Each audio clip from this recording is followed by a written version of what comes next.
All right, guys, welcome on back. And today we're going to be talking about the game from Thursday Night Football primetime. It's going to be the Tampa Bay Buccaneers versus the Atlanta Falcons. I'm going to have the highlights on in the background as we discuss this, as we just talk about the game in general. A few things that I noticed throughout this game is, for some reason, Tampa Bay should have won this game, but they didn't. I think games like this are reasons certain people lose jobs.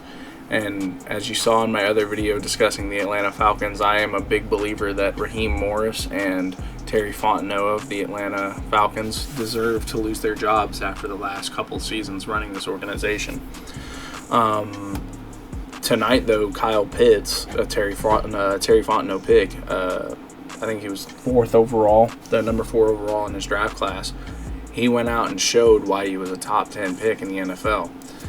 But, of course, for the Atlanta Falcons, it's on a year where Kyle Pitts is a free agent. So, if Atlanta doesn't re-sign him, I genuinely think he's going to go to another team and he's going to lift off. This is a tight end who has all the capabilities to be literally like a receiving deep threat. He has the abilities to be a 1,000-yard receiving tight end every season.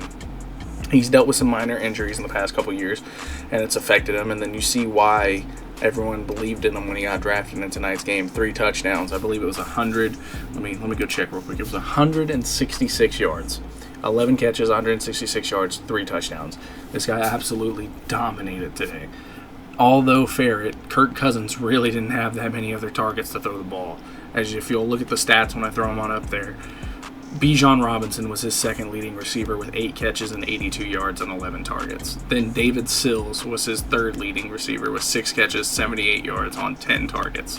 Kirk Cousins really only had his tight end to throw the ball to, and then Bijan Robinson. Whoever else was just wide open at that point in the game. For Tampa Bay, you go and you look, and Baker Mayfield really didn't have that good of a game.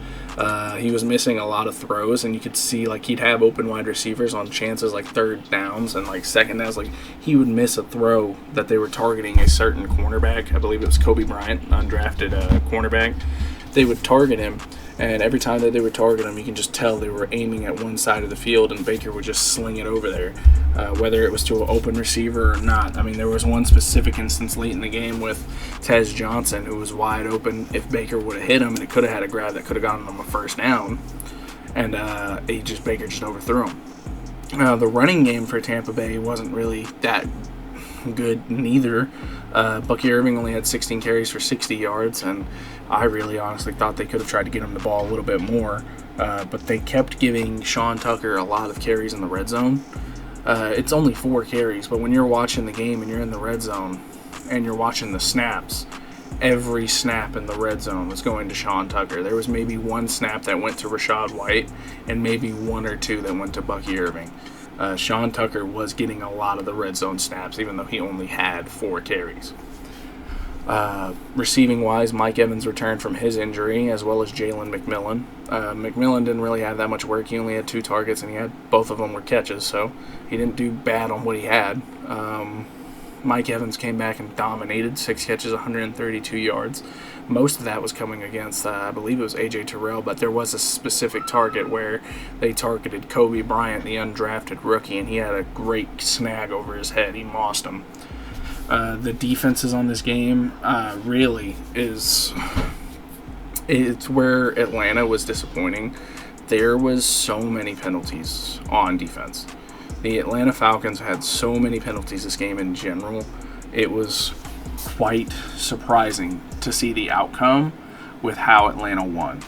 Because I don't know if ESPN will have the stat or anything. I might just throw up a little Google search or something of it. But if I'm correct, there was 19 penalties against Atlanta Falcons alone, and it added up well over 100+ yards. They really were losing in the penalty game, and that's a coaching issue. You'll look at it. I mean, there's just undisciplined face mask calls. There was 2 or 3 plays in a row where there was a flag on Atlanta and the red zone for Tampa Bay. It was ridiculous, and it was a big reason why I think Raheem Morris does not need to be here. And at the very end of the game, when they hit the game-winning field goal and Atlanta wins, you see Raheem Morris just bump in his chest. He's happy, excited. Not happy, but he's got like a mean face.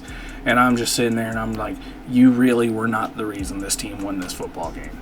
You won this football game because Todd Bowles is across the other football field. He's across the football field. Todd Bowles. Todd Bowles wasn't good in New York, and he only got this job because he was working under Bruce Arians. I think this is a loss that loses. This is how Todd Bowles loses his job. This game, losing to a division rival by a field goal, as well as the fact that the team that he lost to was 5-9. After already losing to a team last week in the New Orleans Saints, another divisional rival, you lost to them by 4 points in Tampa as well. Back-to-back division losses. They barely beat the Arizona Cardinals. This is a loss that cost jobs. They're coming back next week, and they're playing Carolina, which is a game I think they can win. Then they're playing Miami, a game I think they could win. But the way Carolina's been playing as well, I say that I think they can win Week 16. Carolina could be leading this division by Week 16. So it's very capable and possible that Carolina wins. And then Week 18, they go back and play Carolina again in a flex game. There's a very real capability and possibility here that the Tampa Bay Buccaneers miss the playoffs. And if that happens, I will guarantee you one thing. It's Todd Bowles gets fired. I can guarantee that. If they miss the playoffs behind the Carolina Panthers, Todd Bowles will get fired. He's not coached well. The team doesn't look good. And especially with how injuries have affected their team, certain players have started to fall off. And Emeka Egbuka has not been good for the past few weeks. He's struggled immensely. The defense is letting Kirk Cousins throw 374 yards on him. This team is struggling immensely on defense. They're struggling on offense because Baker looks like he's playing injured. And their run game is slightly coming back with Bucky Irving, but it just feels like they don't have the right offensive guy there either. But I will guarantee this as a send-off to this video. If the Tampa Bay Buccaneers miss the playoffs, Todd Bowles will be fired. And I think both of the coaches that were on the field today will not be coaching in the NFL next year as head coaches. I just want to say thank you guys for listening. Thank you guys for coming in. And hope you guys have a great rest of your day. And stay ready.